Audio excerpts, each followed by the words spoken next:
This is the story of a modern European city gripped by the outbreak of an ancient disease with no cure. If the outbreak is not stopped, the whole world is at risk. How will investigators contain this epidemic of one of the most lethal diseases known to mankind?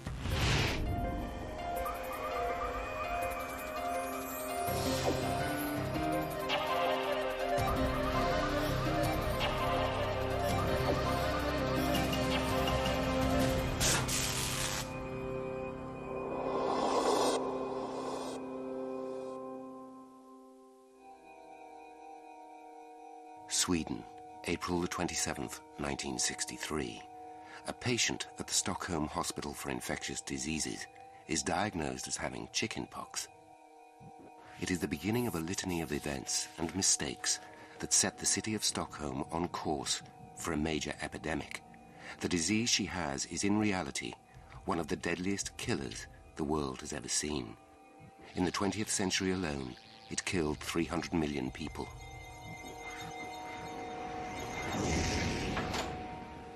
The outbreak starts 21 days earlier on April the 6th. Lars Erik Olsen, a 23-year-old sailor, has just returned from 6 months working on a Swedish tanker in Indonesia. Hey, mormor. The sailor's grandmother notices that he is ill. But the sailor doesn't take his symptoms seriously. He thinks he's only suffering from a simple fever.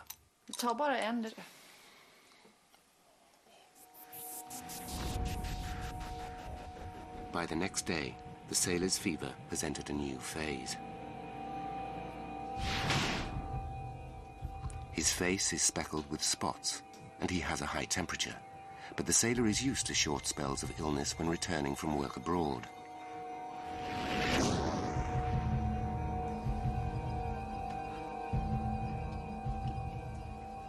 The sailor is looked after by his fiancée, his grandmother, and her nurse.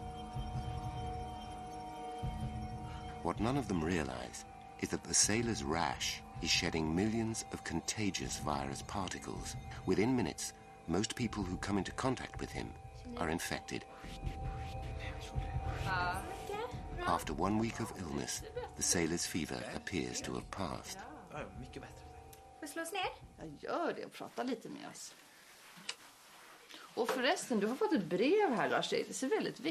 His temperature is back to normal. His pustules are dry. To add to the good news, the sailor has even managed to find more work. But without knowing it, the sailor has introduced a deadly infection to Stockholm, a silent weapon with a high human cost. Although the sailor's symptoms were deceptively mild, those he infects will not escape lightly.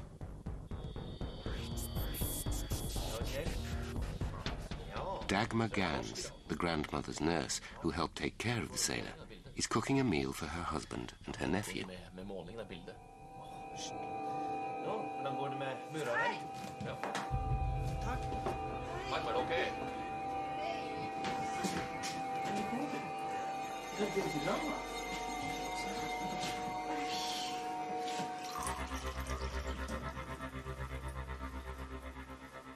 After examining her, the doctor prescribes the nurse a course of antibiotics, but they will prove useless.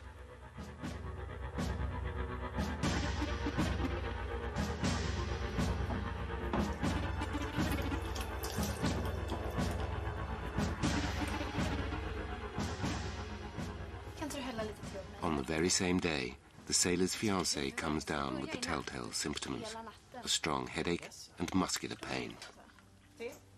The fiancée lives with her sister, who is now also at risk.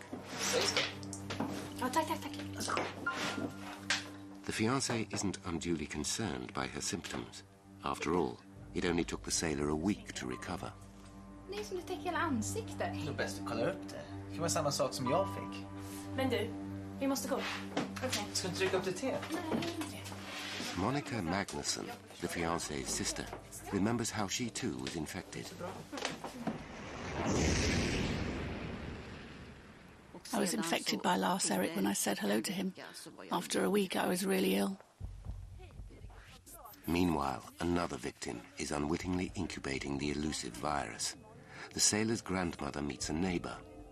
With such chance encounters, the virus travels from one victim to another.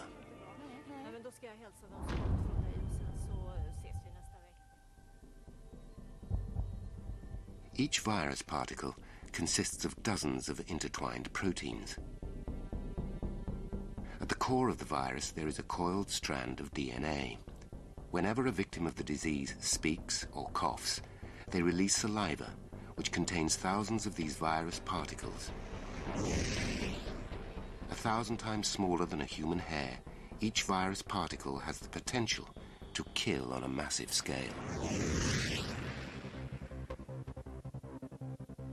It's the third week of the outbreak.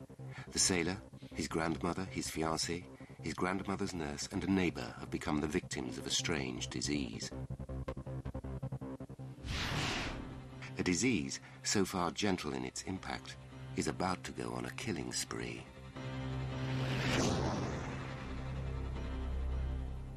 Johann Geseke lived through the epidemic and is now chief scientist at the European Centre for Disease Control. You suddenly get very ill, very high temperature, pains in all your body, especially your lower back, a bit like influenza, but worse. People who caught it have said that it's like their body was on fire, and that goes on for a couple of days. By now, the nurse's condition has deteriorated dramatically. Hundreds of burning spots are spreading all over her body. These spots give off a terrible odor. Yet the doctors are unable to come up with a diagnosis. The nurse is the victim of the most horrific form of the disease, characterized by serious internal hemorrhages. Johann Stenbeck is one of the doctors who treated the nurse Dagmar Gans. I was completely ignorant what it was. It was something that I had never seen before. Nobody knew what Dagmar Gans had. They only found the bleedings and thought it was a serious disease of allergic origin. Professor Peter Skold is a historian and expert on the 1963 outbreak in Stockholm. Her pustules were filled with blood, and inside the disease was slowly eating up her inner organs, and also the skin surface on the outside was severely destroyed. It will take just 2 hours for the nurse to bleed to death. The disease claims its first victim, and still nobody knows what it is. 5 people have now contracted the disease in just 3 weeks, but it will take another 18 days before Sweden realizes that it's in the grip of a killer virus. The nurse is dead, but the virus in her body is alive and spreading. A 53-year-old mortician lays out the body. Through this contact, the mortician becomes the next victim. The virus is also in the crusts of the pustules that you had. When that falls off, there's still virus in those dried crusts. The grandmother's condition has worsened. Her daughter-in-law and her friend Annalisa Flack are caring for her.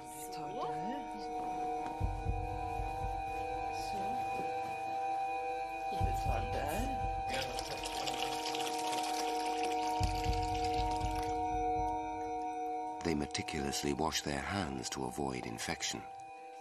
They don't realize that hand washing has no effect in combating this deadly virus. Day 21.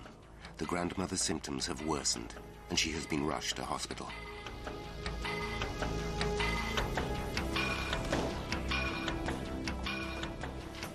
Dr. Justus Stron is one of the first specialists called to the scene to investigate. Strom is one of Sweden's leading experts on disease control, but even he fails to diagnose the killer. One of Strom's team of doctors has diagnosed the grandmother as having chickenpox. And he is so confident of the diagnosis that he shows her off to his students as a textbook chickenpox case. Anita Flack, the daughter of the grandmother's friend, remembers There was a full group of medical students who stood by and watched Alma to see how dramatic it could be when a grown-up gets chickenpox.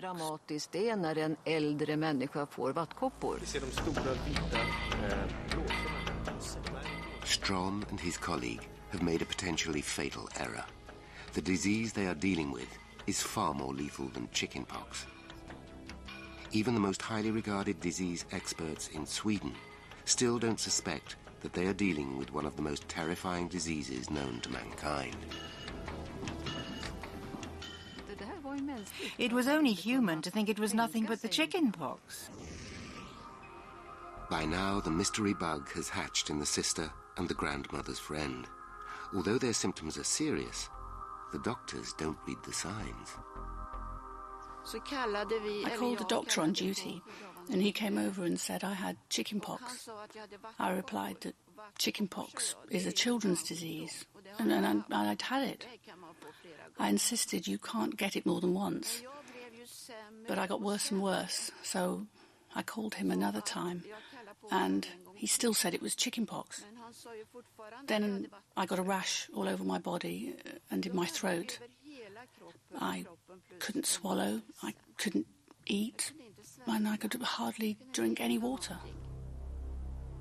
The rash travelling through the grandmother, the fiancé's sister, and the grandmother's friend is spreading like wildfire through their bodies. Their spots are burning, and their pain unimaginable. Stockholm is in the grip of a virus far more deadly than chickenpox, yet still unrecognised.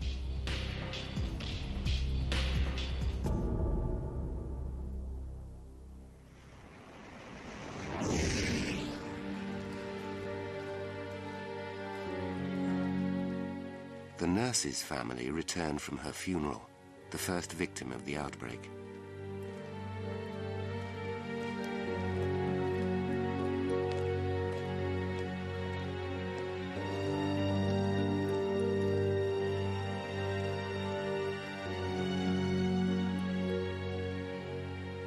It has all happened so quickly. One day the nurse was healthy, and the next she was dead from a horrific disease.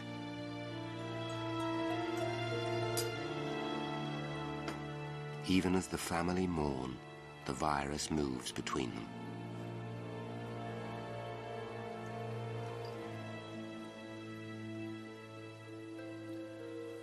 Jag fattar inte vad som hände. Om några veckor så tror jag till det. Ja, han fick väl ut.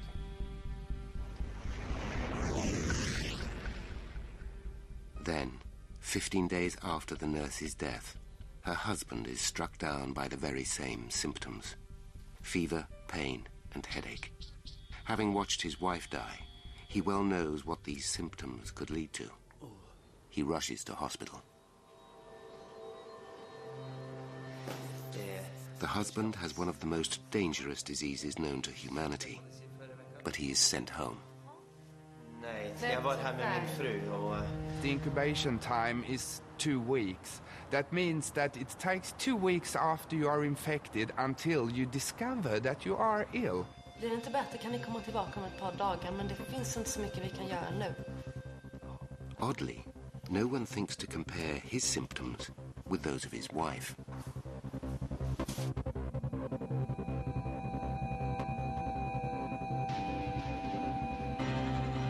Anna-Lisa Flack has been caring for her sick friend, the grandmother. Now she herself is suffering from a raging temperature. Boils the size of pins spread all over her body. Efter After a week or 8 days, my mother got a very high fever. She was incredibly ill. She was lying in bed just next to the window, and her fever was so high that she could put the entire upper half of her body out of the window. She was almost burning. That's how hot she was. Annalisa challenges her doctor to take her disease seriously, although he won't listen. But one man will make a difference. Arne Svedmir is a virologist at the National Bacteriological Laboratory. He alone refuses to believe that the source of the outbreak is chickenpox. The nurse's husband returns to the hospital, now seriously ill. The doctors decide to isolate him. The rest of his family will soon be struck. Among them is his nephew, a 19-year-old bricklayer. The bricklayer is sick with high fever, pain, and a rash spreading across his arms. The bricklayer's girlfriend, Gudrun Peterson, was with him at the time. He came back from work one day and he felt really bad. We thought it was normal flu. He had a really high fever and a terrible back pain, so he couldn't get out of bed. But his fever just rose and rose, and on the third day he had a rash on his wrists. Kan gå till doktorn. Du kan sjukanmäla dig. Nej, hon ser sig själv. Snälla. Hon ser gå.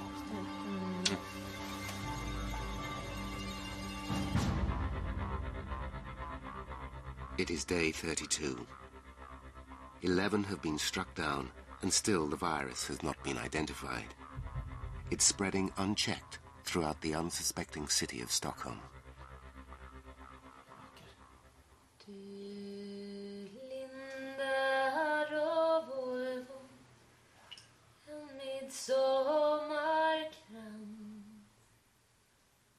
The bricklayer is seriously ill.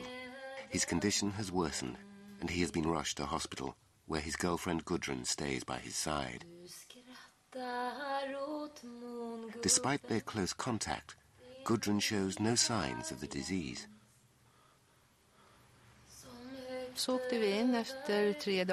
So, after 3 days, we went to the Danderyd Hospital, to the infection clinic, where he was given nutrition and blood.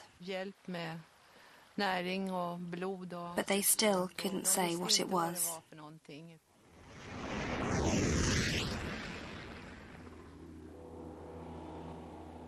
Inside the bricklayer, the virus particles invade his body's cells and replicate.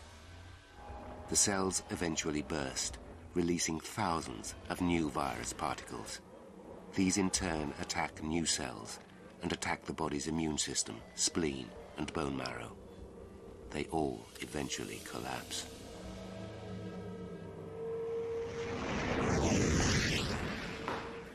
It is day 37. Dr. Justus Strom and the virologist Arne Svedmir have a difference of opinion over the bricklayer's worsening symptoms. Svedmir is alarmed by the bloody pustules spreading across the bricklayer's body. He believes the bricklayer has a highly contagious and deadly virus. He wants to order immediate tests before it spreads and gets out of control. But Strom doesn't think the disease is serious enough to warrant further action. Om du ser på ögonen, rödhet, irritation av huden, jag tycker inte det är nödvändigt alltså. Dr. Strömqvist, detta är ett virus. Mycket smittsamt. Och vi vill då ha en epidemi i Stockholm. Svedmir already suspects what the disease is. If he's right, it's one of the most terrifying and oldest diseases known to mankind. Annalisa, the grandmother's friend, is also convinced this disease is something more serious than chickenpox. Doktorn var här nyss och han envisas med att det är vattenkoppor. Men jag har haft vattenkoppor, det här är inte vattenkoppor. Her daughter Anita helps her research her symptoms. Jag tänkte vi kunde ringa Ann-Marie och höra vad det står i stora läkarboken. Har du lust? Han konstaterade att det var vattkoppor. The doctor said that it was chicken pox, but Mother said it couldn't be that. This must be something different. But the doctor wouldn't listen to that.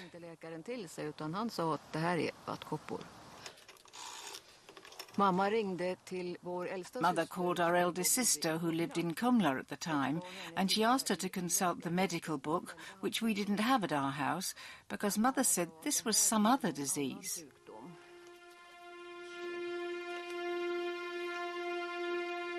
Back at the bricklayer's ward, Arne Svedmir finally wins his argument and takes away some samples of the disease for analysis.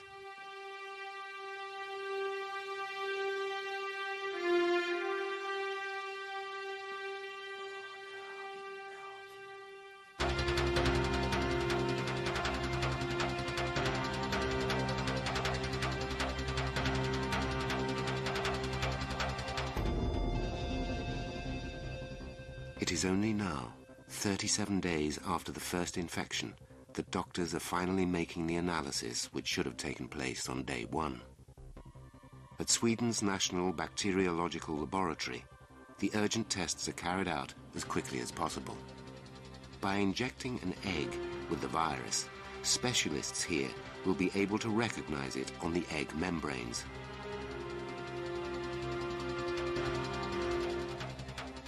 Back at the Flack home, on the other end of the telephone, another daughter paws through the medical dictionary. Jag tycker att det låter som smittkoppor, förstår du? She finds that many of her mother's symptoms resemble smallpox. Meanwhile, in the laboratory, the egg membrane is covered with telltale pockmarks. Svedmir's worst suspicions are now confirmed. The analysis is unequivocal. Smittkoppor. The killer is smallpox. Vi har epidemi i Stockholm. Vi måste gå till mitt sjukhus omedelbart. Kom.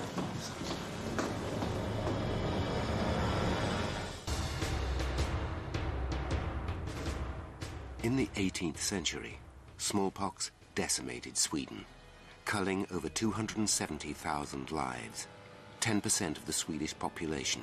And now, it's back.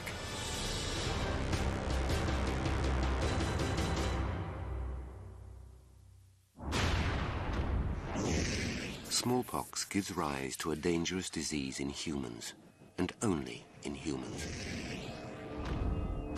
Smallpox has always been one of the killer diseases, the big killer diseases. And during the 1600s, 1700s, about every third person who attracted smallpox died from it. The people who survived often had smallpox scars.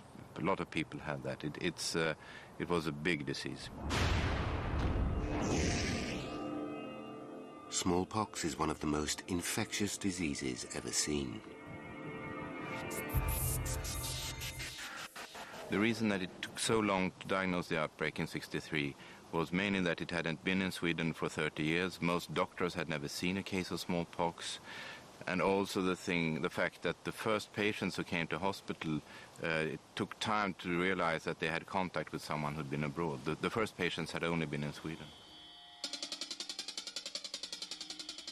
In the decades since smallpox was last seen in Stockholm, complacency has lulled the city into a false sense of security.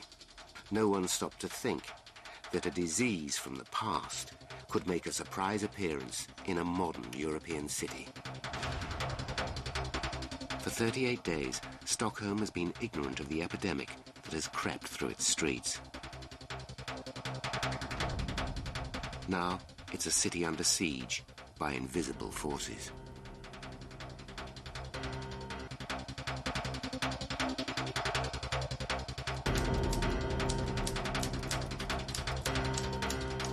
Terrifying headlines warn visitors to stay away.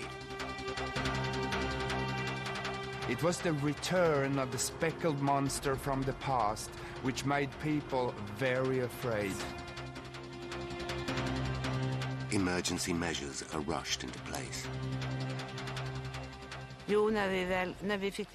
Once we found that it was smallpox, there was mounting activity in the hospital. You could tell there was worry in the air. The staff started taping up windows and doors so that no air could get out to the other rooms or outside. They also put up signs saying danger because of the epidemic.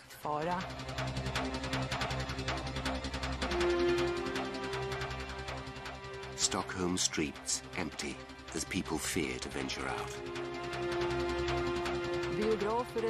Cinemas, restaurants, everything was empty. Everyone stayed in their houses and there was a general sense of anxiety, rather like panic in the air. Everyone infected must be tracked down and isolated. When the bricklayer Chelgan was diagnosed with smallpox, the doctors immediately started to trace the contacts. Who did he meet, who did he mix with during the time when he could have become infected? And it was difficult because he was already the third generation case in Stockholm at the time. So they had to go far back, and it took quite some time before they discovered that this seaman who had brought the disease to Sweden was the first case, the primary case, and he had probably caught the disease on a short stop on a flight back from Asia, maybe in Karachi, maybe in Indonesia. No one really knows.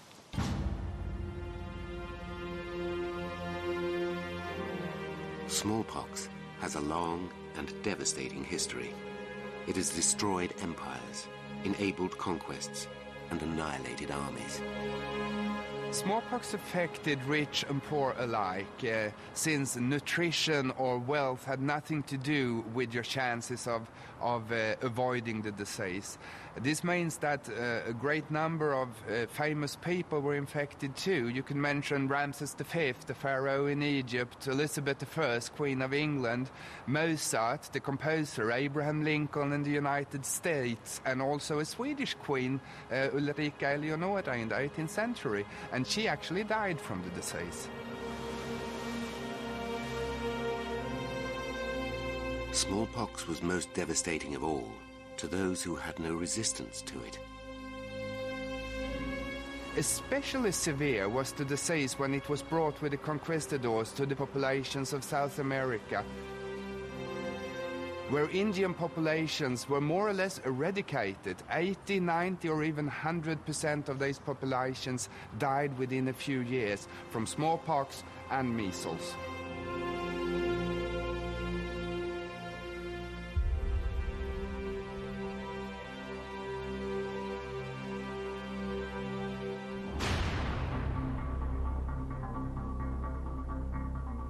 Tracking down and isolating those who've been exposed is just the first step. The next is to treat them. Smallpox is a disease that does not have a cure. Most viral diseases do not have a cure, like polio, like Ebola, like Lassa fever, like smallpox. There is no cure. Normally, smallpox kills just under a third of its victims.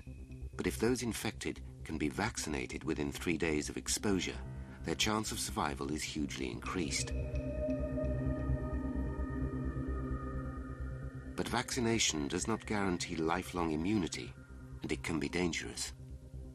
It is not going to be as simple as vaccinating the entire country against the disease.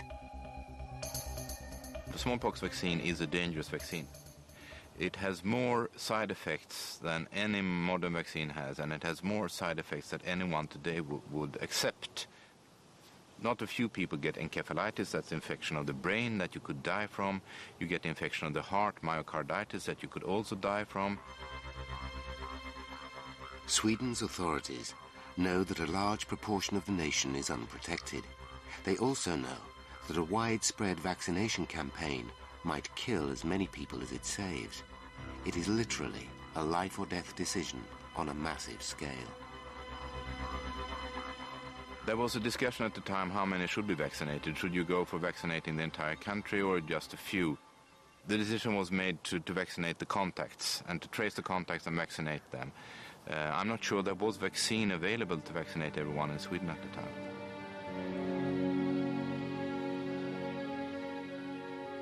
Vaccination was first discovered in 1796 by the doctor and naturalist Edward Jenner. Jenner observed that milkmaids who had suffered from cowpox became immune to smallpox. He recognized how the two viruses were related and suggested vaccine as a cure. To test his ideas, he took his garden boy, James Phipps, into his medical office. And he took matter from one of the milkmaid's hands and put it into the arm of the boy. Jenner hoped that vaccine, made up of the milder cowpox virus, would bring the annihilation of smallpox, the most dreadful scourge of the human race. He waited another 2 weeks, and then he took the garden boy into his office again and put matter from real smallpox into the arm of the boy.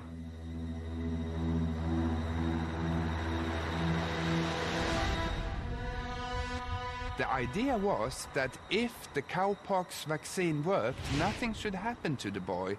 If he was wrong, the boy would probably die. But Edward Jenner was right. By ruthlessly risking the life of an innocent child, Jenner had discovered a vaccine that would save millions.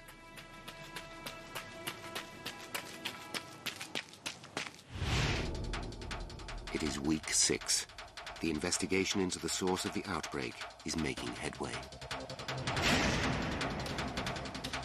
Dr. Strom, who was slow to recognize the danger of the disease, now makes amends. He works tirelessly around the clock to trace and locate the infected. He re-examines them one by one. Inside the patient's bodies, the virus is on the rampage. The immune system produces antibodies and cells to block the virus and kill it. But the virus adapts and can hide from the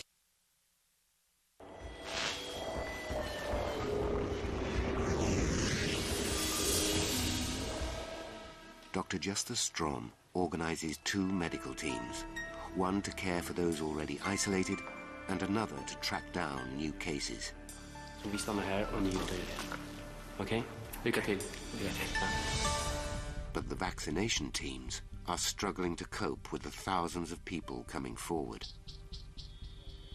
The grandmother's friend, Annalisa Flack's entire family are forced into isolation. Her daughter remembers how paranoid their neighbors were about picking up the disease. Vi hade både hund och flera katter och de måste ju få mat under den tiden. We had a dog and several cats. They had to be fed during this time. We didn't know for how long we were going to be away. So we left money with a neighbour who'd be in charge of getting food for the cats and dogs. We put this money into a jar with disinfectant. And the banknotes were ironed in order to sterilize them.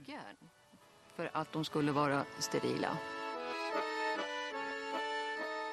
Nils Flack is the son of the carer Annalisa Flack. He was separated from the rest of the family because the doctors found a rash on his body and mistook it for smallpox. Isolation was an ordeal for him. I was fed through a trapdoor in the wall, breakfast, lunch and dinner. Luckily, I had brought a mini accordion from home, one which I practiced every day, 10, 12, 14 hours. That is all I could do. I practiced a lot. On the day of my dismissal from the hospital, I heard on the speakers, "Thank you for your music." I hadn't realized that everyone had been able to listen to my music all the time.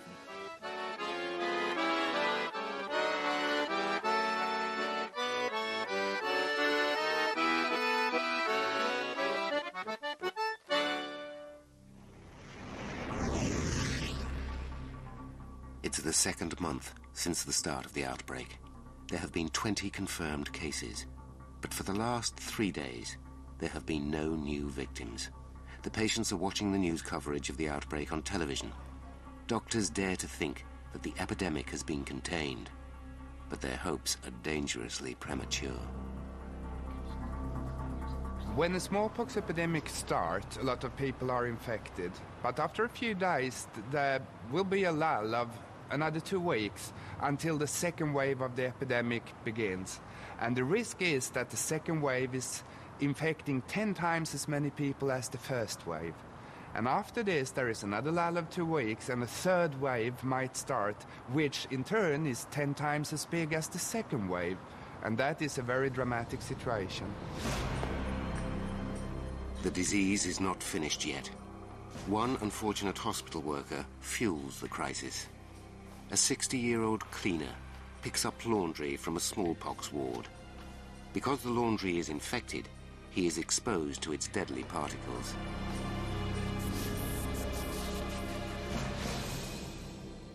And those already suffering from the killer virus are not getting any better. The bricklayer has been battling the excruciating symptoms for weeks, while his girlfriend Gudrun has been taking care of him. Det var väldigt smärtsamt.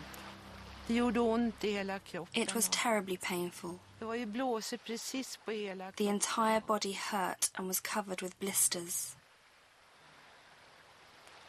Svullnade upp. He had swollen up. Det var ju koppen ner He på had insidan difficulties av swallowing. halsen. There was pox on the inside down his throat and on his back, so it was very painful. Det var väldigt smärtsamt.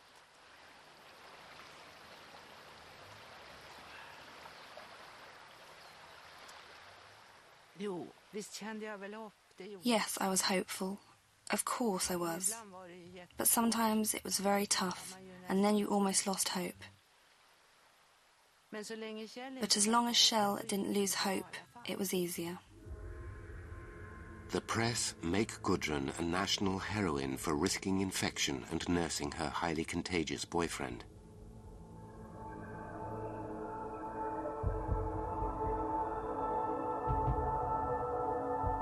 Despite his parents' strong religious objections, the doctors give the bricklayer a blood transfusion.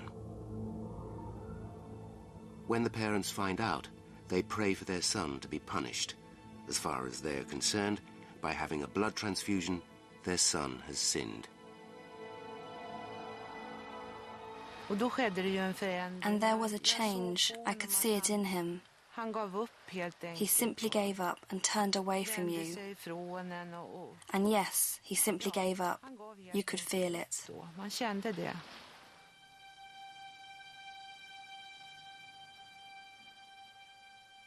After 23 days fighting the illness, the bricklayer dies. His internal organs, skin, and even his brain cells destroyed by the virus.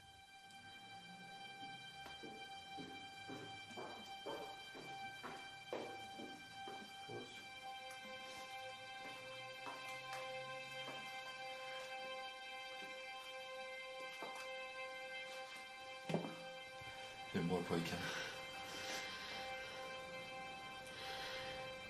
Jag måste tala om att han har lämnat oss nu. Han har gått vidare.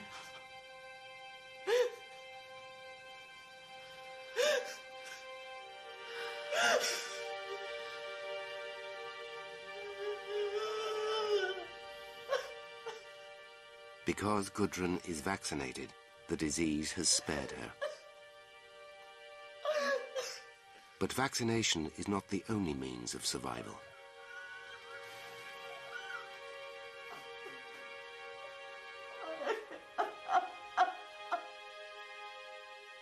The reason that some people survive and others don't, it's partly due to vaccination, of course, but not only, because even in the time before the vaccine, not everyone died from smallpox. So it has to do with the innate immunity of people also. Dr. Strom is near breaking point. Nursing his patients, isolating new cases, and taking 5 daily baths to avoid infection leaves him with only 2 hours of sleep each night.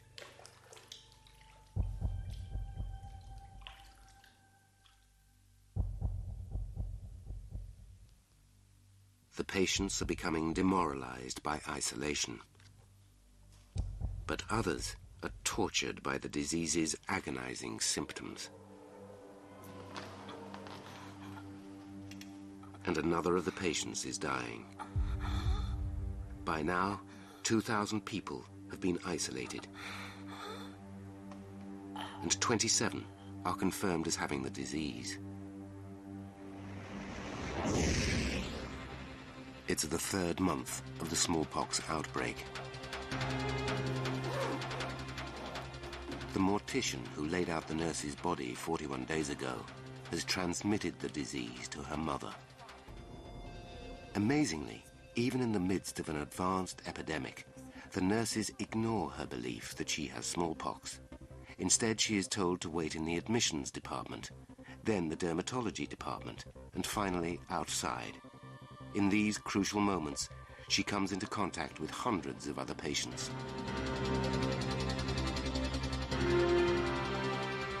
When the mortician's mother is eventually diagnosed, 10,000 patient records have to be checked for potential sources of contact. Later, the public discover that the mortician and her mother traveled by taxi to the hospital. This sparks a new fear that the outbreak could become international. The virus could have infected a taxi, reached the airport, and been carried by aeroplane passengers to other nations.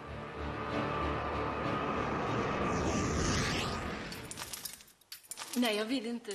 The United States Center for Disease Control sends an investigator to check on the events.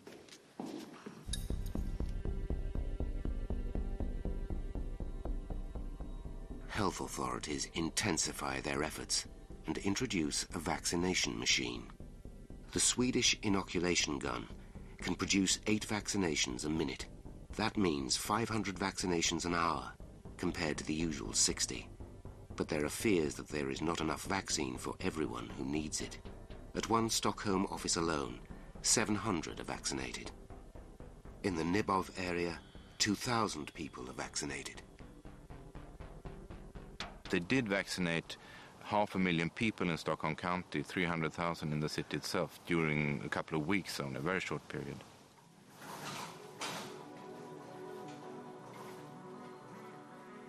Despite the vast vaccination program, the disease is still not beaten. The worker who picked up the virus from laundry infects a nurse, who in turn infects 4 patients. And the virus claims another life. In the 3rd month of the outbreak, the bricklayer's father dies. 3 members of this one family have been killed by smallpox. After the 4th death, fears spread that the outbreak is out of control. Stockholm imposes a military-style crackdown.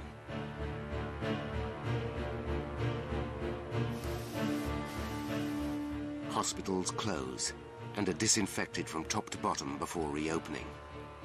Schools close, streets and shops are barred off. Visits to Stockholm are postponed and citizens are ordered to stay indoors.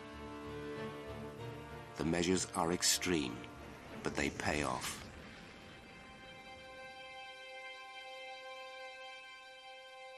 After 4 months of the outbreak, 2,000 people exposed to the disease have been isolated. 27 people have been confirmed as suffering from smallpox, 4 of whom have died. With 500,000 vaccines distributed and the city brought to a standstill, the situation finally improves. There have been no new cases for nearly a month. Life in Stockholm begins to calm down and return to normal.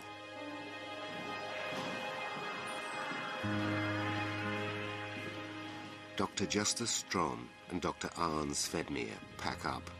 Strom has been living at the Stockholm Hospital for Infectious Diseases for the entire outbreak. Now it's time to go home. Stockholm is declared smallpox-free. The outbreak ends as suddenly as it began.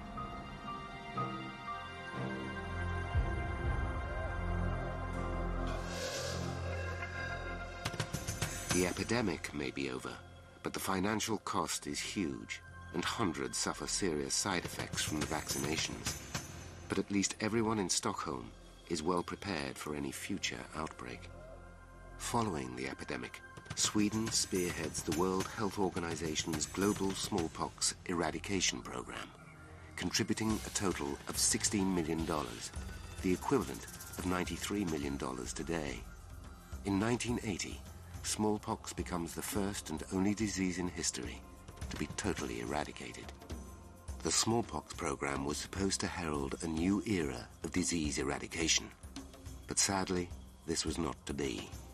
Smallpox may be wiped out, but new killer viruses have replaced it. I think that disease will always stay with humanity. There are new ones coming up all the time. I qualified as a medical doctor in '76, and there has been at least one new infectious disease every single year since then. Even the deadly threat of smallpox is not gone. 2 secure freezers, one in America and one in Russia, hold official samples of the virus.